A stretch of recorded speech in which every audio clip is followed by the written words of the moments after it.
mencari jurnal yang sesuai dengan bidang keilmuan kita. Baik, langkah pertama adalah kita ketik saja Sinta Kemdikbud ya. Ini sudah ada, kita klik saja.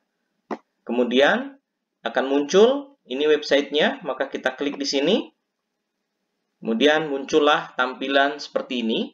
Ini adalah websitenya sintakemdikbud.go.id.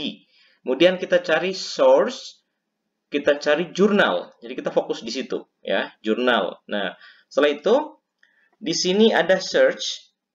Ini bisa kita filter atau kita ketik langsung ya. Tapi untuk mempermudah supaya kita fokus pencariannya, kita filter ya. Kita filter. Nah, filternya Bapak Ibu menginginkan Sinta berapa?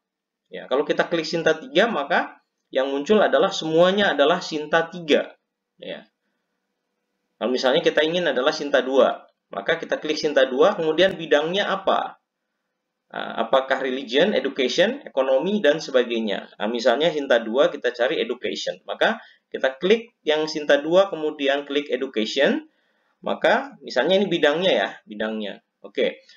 Kalau misalnya Bapak Ibu ingin humanities atau sosial ya yang lain silahkan. Tapi ini misalnya contohnya adalah education. Kita klik filter jurnalnya. Kemudian setelah itu maka akan muncul di sini yaitu jurnal tentang pendidikan Sinta 2. Kita lihat ya. Nah, ini Sinta 2 ya. Jadi ke bawah semua adalah Sinta 2. Kalau misalnya Bapak Ibu ingin memfilter seperti itu. Nah, tetapi filternya juga Bapak Ibu bisa kita ganti. Misalnya Bapak Ibu inginkan jurnal pendidikannya itu Sinta 2, 3 dan 4. Nah, maka kita bisa klik 3-nya, kemudian bidangnya apa? Kalau bidangnya hanya satu, contohnya ini ya, berarti hanya pendidikan. Maka kita klik di sini, kemudian kita klik lagi pendidikan. Ya, kita langsung enter. Maka yang ada adalah Sinta 2, 3, 4. Tapi urutannya dari 2 dulu. Terus ke bawah. Kemudian nanti ketiga, keempat, dan seterusnya. Ya, jadi nah ini Sinta 2, terus kalau kita klik lagi mungkin Sinta 2 terakhir, coba kita lihat apakah Sinta 4 terakhir. Nah, ini masih Sinta 2 juga. Sinta 2 semuanya, terus, nah ini masih ada 7 ternyata ya. Kita lihat, oh masih 9 lagi, kemudian masih ada next juga di situ. Ya, dan seterusnya, jadi dia sangat banyak, sehingga dia yang terbit adalah Sinta. Nah, ini sampai Sinta 3 dan seterusnya. Ini masih banyak ke sana. Nah, misalnya Bapak Ibu sudah menemukan jurnal pendidikannya adalah terkait yang mana. Misalnya bidang Bapak Ibu adalah jurnal pendidikan dasar Islam. Ya, misalnya sesuai dengan bidang itu adalah pendidikan dasar Islam. Maka setelah kita menemukan ini sesuai harapan kita, maka kita klik ininya, websitenya ya, websitenya. Kita klik websitenya, kemudian kita akan menuju ke website tersebut. Nah ini, inilah jurnal yang Bapak Ibu temukan tadi. Ya, sesuai dengan bidang Bapak Ibu adalah pendidikan dasar Islam. Berarti Bapak Ibu bidang ilmunya adalah mungkin mengajar di pendidikan dasar Islam atau berarti yang di dalam lembaga Islam ya. Kemudian dia di pendidikan dasar, sehingga jurnalnya adalah sesuai dengan ini. Nah, kemudian yang Bapak Ibu akan lakukan, klik pertama adalah arsip. Ya, ingat. Jadi setelah menemukan jurnalnya adalah arsipnya. Kita klik, ini versi saya. Nah, di arsip itu kita akan melihat tampilan daripada jurnal tersebut. Ya, jurnal tersebut. Jadi, terbitannya sebanyak berapa kali dalam setahun. Nah, ini sudah kita lihat. Ini tahun 2017. Juni dan Desember, berarti setiap terbitannya adalah Juni dan Desember.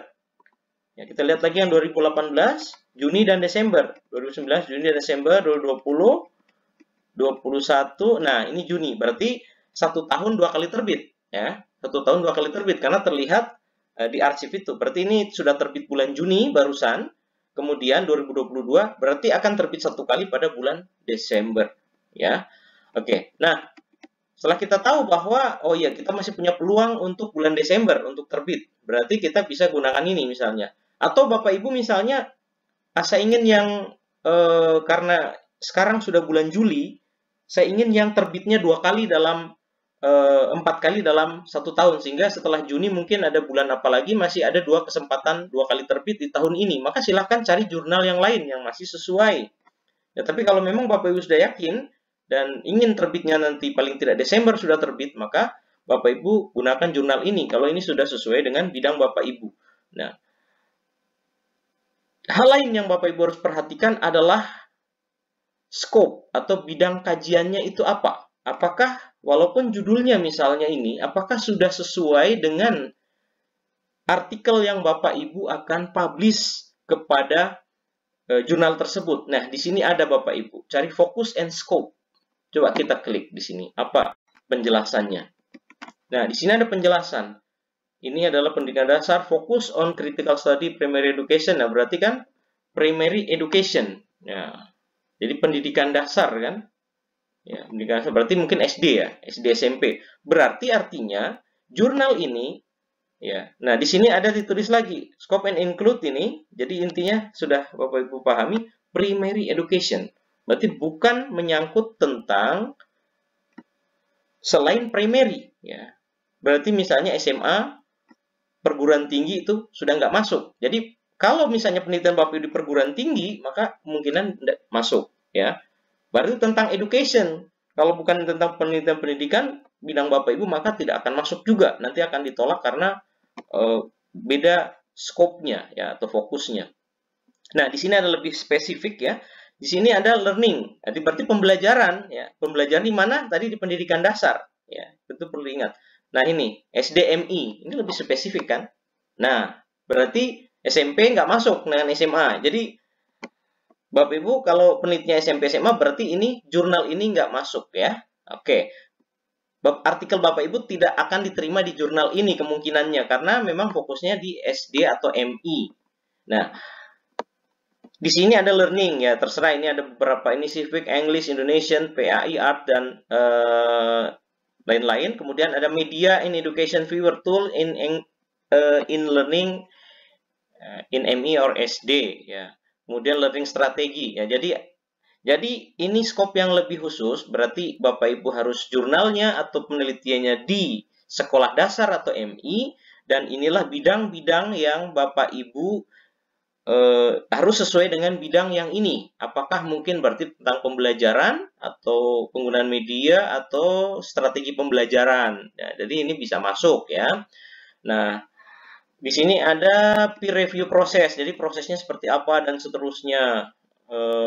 Etikanya seperti apa ya, kemudian dan seterusnya. Nah, itu kira-kira yang terkait dengan memilih jurnal sesuai dengan bidang Bapak Ibu ya, sesuai dengan bidang Bapak Ibu. Nah, kemudian setelah itu Bapak Ibu rekan-rekan semuanya boleh langsung register ya, register. Nah, silakan masuk ke register ke sini, diklik. Jadi jurnal manapun untuk bahkan mungkin jurnal internasional sama caranya, nyarinya kurang lebih sama, hanya saja untuk Scopus itu caranya bukan seperti ini ya, agak berbeda. Oke.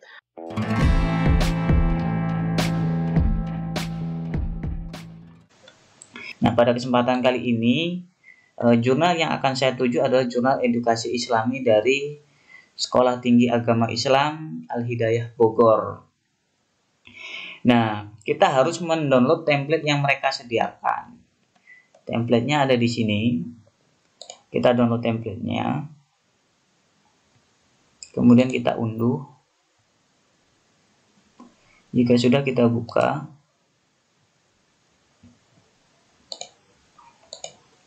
Nah, ini adalah contoh template yang disediakan oleh Jurnal Edukasi Islami STAI Al-Hidayah Bogor. Jadi kita harus menyesuaikan artikel kita dengan template yang disediakan ini. Contohnya bagaimana? Saya sudah punya artikel yang telah saya sesuaikan dengan template tersebut.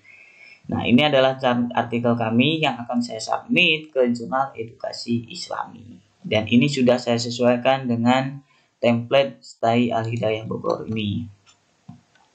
Oke, setelah kita sesuaikan dengan templatenya, maka langkah selanjutnya adalah kita masuk ke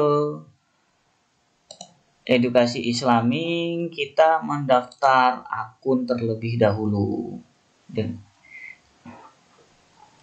username kita isikan, terserah teman-teman mau isikan apa di sini. Saya contoh di sini saya menggunakan Rohman 1234. Passwordnya silahkan tuliskan password yang menurut teman-teman itu kuat dan mudah diingat. Kita ulangi kembali. Salutation ini adalah sapaan dari teman-teman, bisa dikosongkan. First name, nama depan. Middle name, nama tengah jika memang ada, jika tidak lanjut. Last name, nama akhir. Inisial boleh diisikan, boleh tidak. Gender, pilih laki-laki atau perempuan. Male, female, other. Afiliasi, ini adalah tempat teman-teman bekerja. Signature, ini bisa dikosongkan. Email kita. Konfirmasi email, kita copy saja. ORCID, ini jika teman-teman telah memiliki ID ORCID, jika tidak bisa dikosongkan. Phone, ini kontak kita. Mailing address bisa dikosongkan. Country, Indonesia. Ini checklist, boleh diceklis semua, tapi terserah, saya pilih 2 saja karena saya tidak mau mengkonfirmasi sandi melalui email. Jika sudah, register. Akun author kita sudah selesai. Langkah selanjutnya adalah kita klik new submission. Kita pilih bahasanya, jika ada Indonesia kita pilih saja Indonesia. Kemudian ini kita checklist saja semua. Enter text optional, ini bisa diisi bisa tidak, bisa dikosongkan saja. Save and continue. Kemudian langkah kedua adalah upload submission. Jadi kita mengupload file kita. Kita klik pilih file. Kita letakkan di mana? Ini dia. Buka dan upload. Oke, jika sudah ini akan muncul tanda file namanya, nama filenya, original name-nya. Kemudian kita langsung save continue. Nah, langkah selanjutnya adalah kita menambahkan penulis lain, nama penulis lain. Jika di artikel teman-teman lebih dari 1 penulis, maka kita harus menambahkan setiap penulis yang ada di sini. Jadi jika di artikel teman-teman hanya 1 penulis, maka cukup 1 saja. Tak perlu ditambah add author. Karena saya di sini 2 penulis, maka saya tambahkan autornya. Autor kedua, nama penulisnya adalah Istiningsih. Middle name-nya kosong, last name-nya Istiningsih juga, karena dia hanya 1 suku kata. Email kita kopikan saja dari sini. Kita paste, ORCID kita kosongkan, URL kita kosongkan, afiliasi. Afiliasi dari Istiningsih ini, dari Ibu Istiningsih ini adalah Universitas Islam Negeri Sunan Kalijaga Yogyakarta. Country-nya masih Indonesia. Use statement kosong, Google Analytics kosong. Oke, nah sudah. Kita sudah menambahkan 2 penulis, Nur Rahman dan Istiningsih. Kemudian karena berhubung di sini nama Istiningsih adalah nama pertama, maka saya harus menyesuaikan Istiningsih juga ini harus sebagai nama pertama, harus di atas. Autor pertama 2. Caranya bagaimana? Di bawah form penulis pertama ini ada reorder author. Maka kita klik panah saja yang kecil ini, panah ke bawah. Kita klik. Maka susunannya berubah menjadi Istiningsih sebagai autor pertama, kemudian Nur Rahman sebagai autor kedua. Jika sudah, maka langkah selanjutnya kita masukkan judul artikel kita. Kita ambil saja di artikel, kita copy, kemudian kita pastekan di titel. Kemudian abstrak. Ini abstraknya kita kopikan saja yang abstrak bahasa Inggris. Kita copy, kita pastekan. Oke, jika sudah, kita isikan keywordnya, kata kuncinya.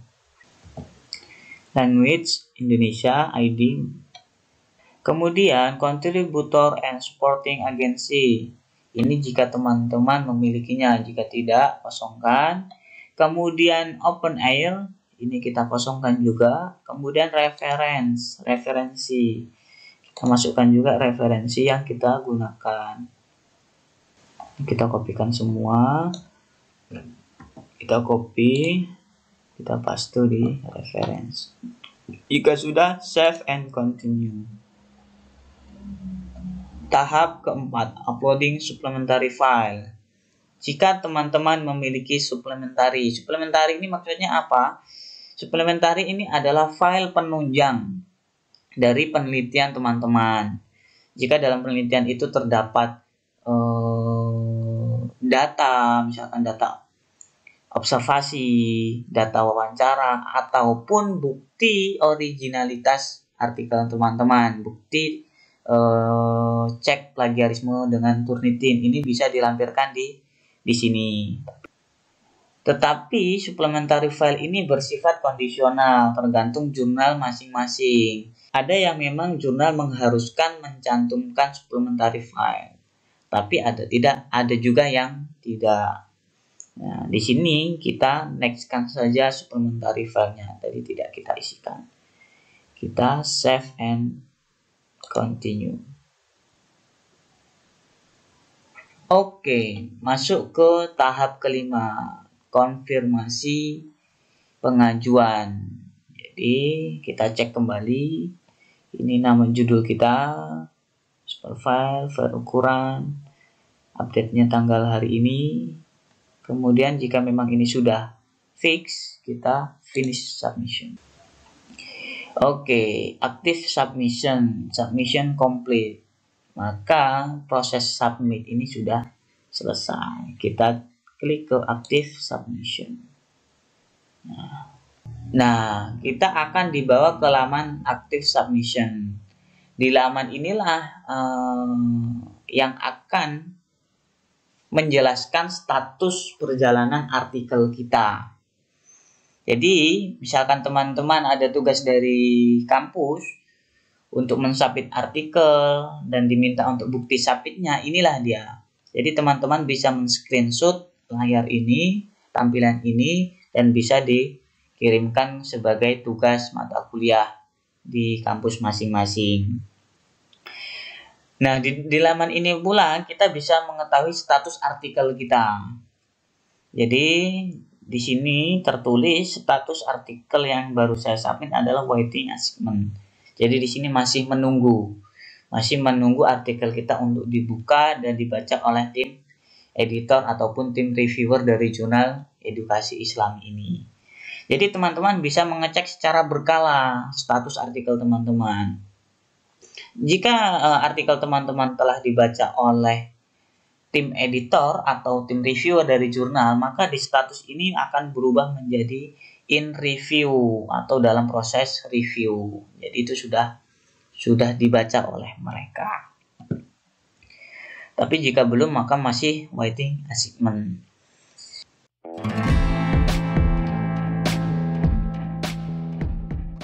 Bagaimana membuat tulisan kita agar cepat mengikuti template dari sebuah jurnal. Nah, di sini sudah ada contohnya. Di sebelah kanan saya, di sini adalah template dari jurnal Jendela Olahraga, dan di sebelah kiri saya di sini adalah artikel yang sudah saya miliki. Nah, saya akan menyamakan tulisan artikel yang sebelah kiri ini agar mengikuti template yang ada di sebelah kanan. Biasanya yang terjadi adalah kita membaca artikel, melihat fontnya ukurannya berapa, kemudian membuat tulisan kita yang di sebelah kiri ini agar mengikuti yang di sebelah kanan atau yang mengikuti template. Dan itu cara yang memperlama dalam membuat tulisan menjadi seperti template. Yang seharusnya kita lakukan adalah kita tinggal mengcopy paste tulisan kita yang di sebelah kiri ke dalam template yang di sebelah kanan, tapi dengan cara-cara tertentu. Nah, yang pertama kita langsung saja ke prakteknya. Yang pertama di sini ada judul, di sini juga ada judul. Kita tidak perlu lagi melihat seperti apa judulnya, ukurannya, fontnya, jenis font dan lain sebagainya, tidak perlu. Kita tinggal mengcopy saja judul yang sudah kita miliki. Tidak boleh lebih, tidak boleh kurang ya. Jadi ini diawali dengan A, diakhiri dengan R. Kemudian kita copy saja. Dan sama di bagian template kita juga tinggal copy paste, dan ingat tidak boleh melebihi 1 karakter pun. Nah, seperti ini. Diawali dengan J, diakhiri dengan A. Kemudian kita paste yang text only, yang paling kanan, keep text only. Nah, sehingga terlihat di sini ukurannya sudah pasti sama, rata kiri kanannya pun sudah pasti sama. Hanya tinggal kita memperbaiki yang bagian tadi ukuran fontnya tadi kan ini. Nah, seperti ini. 1. Kemudian karakter yang kedua di sini ada nama penulis, afiliasi. Nah, kita copy paste saja di sini. Nah, di sini karena sudah sesuai ya, yang ada tanda angka 1 di atas, kita copy saja namanya. Kemudian kita pastekan namanya juga dengan cara yang sama. Keep text only. Nah, sama kan mengikuti di sini. Kemudian juga di sini sama. Kemudian untuk afiliasi pun sama persis caranya dengan menggunakan keep text only. Tidak boleh lebih ataupun kurang 1 karakter karena akan mempengaruhi tata urutan dalam setiap spasi. Oke, ini seperti ini. Nah, lakukan hal tersebut sampai dengan ukuran ataupun paragraf yang paling akhir ataupun sampai dengan daftar pustaka. Seperti itu saja, singkat, mudah, tapi kadang banyak yang lalai.